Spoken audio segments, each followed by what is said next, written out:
The lifeline of a community cut off after more than a century. The final edition of the Wairoa Star goes on sale today. It's another closure of a news outlet. Now an iwi has stepped in to save the local newspaper. Fully aware we're bucking the trend. They're getting ready to start spreading good news again. We're able to deliver local stories from a local voice. Really gutsy to do it because it won't be easy. The rebirth of the Wairoa Star. Look, nothing worth doing comes easy. Do you reckon you'll read it? Oh, yeah, probably. Of course, we like to know what's going on in the town. We like to know the gossip.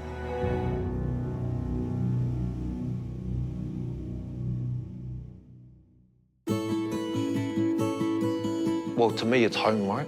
Ko tēnei taku tūranga waiwai. Aayden Clarke has vivid memories of his paper run delivering the news to the people of Wairoa. I used to ride on my BMX bike and deliver it as a young 11-year-old, jamming that paper into that letterbox and without a care in the world. I was probably only in a rush because I wanted to hurry up and get to rugby training. 30 years after you were putting these into people's letterboxes, Te Whetū or Wairoa is back again into people's homes. How does that feel for you? Yeah, it's cool. Trip down memory lane, and it's going to be, awesome to see the smiles back on the faces of the people who love reading it. Very much a full circle moment to be able to go out there and be a kaihotu of redelivering the newspaper again. In May, the twice-weekly paper was axed. The final edition of the Wairoa Star goes on sale today, with the paper closing just over 100 years since it began publishing. For the first time in more than a century, the town was deprived of a local newspaper. People probably didn't expect it, despite it being an absolute taonga of this community for 103 years. Enter Aayden, CEO of the post-settlement iwi trust, Tātau Tātau o Te Wairoa. The former paperboy couldn't bear to see his precious paper gone for good, not on his watch. It's amazing. 103 years, there's been some tough times. You've got people returning from war, you've got, really tough economic times, but in those generations, they found a way. You get an opportunity to be given a role like I have and come home and do some positive things for our people. Just the opportunity to end up in people's letterboxes and for them to read it and know that their own iwi or their own people created this thing is going to be really rewarding. Aayden felt the paper was too important to the community and came up with a way to bring it back to life. Yeah, I'd like to think we'll bring some new school thinking to an old school sort of communications medium. To me, it's about providing a trusted source of information. Yeah, he's a bit of a legend, old Aayden. Wairoa Mayor Craig Little is excited about the paper's return. Well done to Tātau Tātau, the commercial board. Absolute innovative thinking and really, really gutsy to do it because it won't be easy. Do you still have to return a profit, though? 100%. Yep.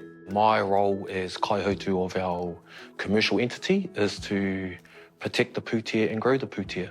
But also we have a huge responsibility to seed prosperity and to give people opportunities. So through this, we're able to create some jobs. Should we do that reo quiz? Do you like that idea? Yeah, love it. The new paper will be lean with only 3 staff on the payroll. Mayana Daniels is responsible for much-needed advertising sales. What's the reaction been like from local businesses? Yeah, great. Local businesses are really, really rapt to be able to get their messaging out there, let the community know what they're up to. And I think just overall, the whole community is just really, really excited. Tātau Tātau purchasing the paper is momentous. We're able to deliver local stories from that kaupapa Māori perspective. So what do you want to see in there? More kapahaka stuff in there? Yes, more Māoritanga. My grandfather, he loves reading the newspaper, the Wairoa Star, so for it to come back to our local home, it's definitely awesome. Have you missed it? Yes, because I don't go online half the time, so it's easy just to go buy it. I'll definitely be supporting it, the local paper. I think they're brilliant. And you don't have to go too far in this town to find stories of people making a positive impact on the community.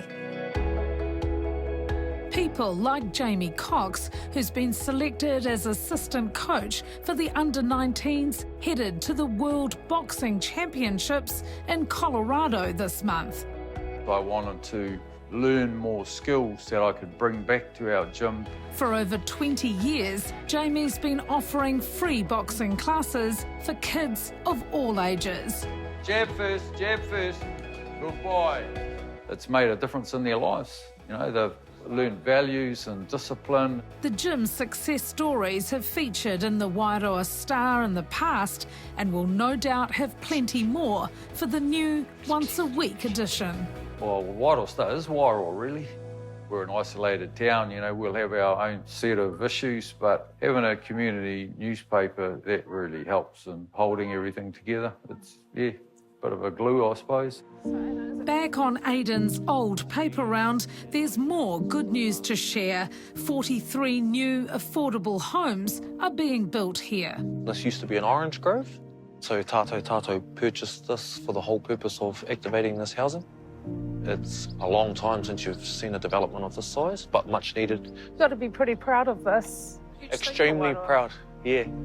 From delivering papers to delivering houses for our whānau is pretty special.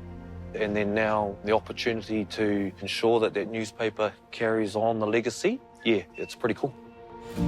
The finishing touches are going on with the deadline for the launch of the paper looming. It needs to be awesome so that it can last another 100 years. Aayden is keen to hear what the people of Wairoa think about the changes they've made to make sure it stands the test of time. It's going to be fun, it's going to be vibrant, it's going to tell the stories of the town, which are that anyway. So we're just doing our job of connecting our people up with those stories.